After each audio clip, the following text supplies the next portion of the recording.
And Khalid Sheikh Mohammed, San Diego 6 contributor Kimberly DeVore. She's been reporting from GITMO for San Diego 6 for quite some time now. She joins us live this morning with the latest news. What does it mean for this 9/11 mastermind? A lot of people have said these proceedings have been stopped so many times. He's been there since 2003. The victims of the families of the victims just want justice. They just want justice, and a lot of the families who during these hearings are allowed to go down to Guantanamo and actually sit in the courtroom and watch the proceedings. They're getting up there in age, and I've interviewed several of them who said, we'd just like to see justice before we die. And in some cases, we're running out of time on that. So it's important to try to come to some sort of conclusion here as to what method is going to be working. And as we saw this week, we had another halting of all proceedings because the Pentagon put an order out stating that all military judges who were serving on those cases had to relocate to the remote naval base, which is a little island off the coast of Cuba. And you know, I mean, when you go there, I mean, the life on GITMO and the whole base is just, you can't use your cell phones, you're far removed from the world, and a lot of people say that, you know, what did I do to get, you know, why am I here at GITMO? You know, absolutely, it's undue hardship on them and their families as well. So I think do you think this will hold? I think it's going to hold for the meantime, because the Pentagon on Friday reinstated and pulled back the order, say, okay, we were wrong, we're not going to do that.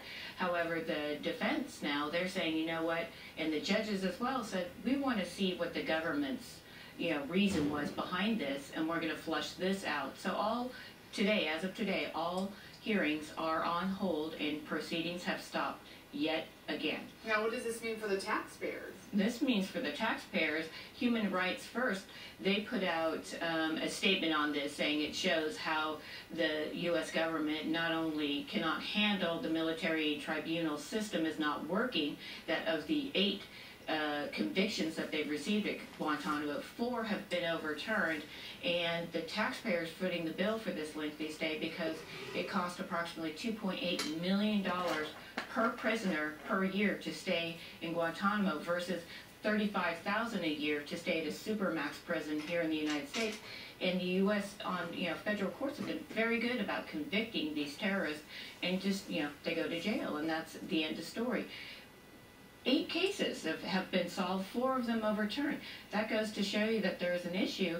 And not only that, but you're looking at judges trying to step up and take more control in the courtroom, right. not just in Guantanamo, but across the country. And you've had a 9th Circuit judge come out and say there's been a lot of prosecutorial misconduct by the United States in several cases, and it's up to judges. Do you feel they're trying to make an example out of this? I think they're trying to make an example out of this, and it kind of is a dumbfounding aspect of this, because being in the courtroom with them, Kasem is evil. I mean, there's nothing. You've sat in many proceedings. Yes, and there's no doubt about it. You know, he's admitted his guilt.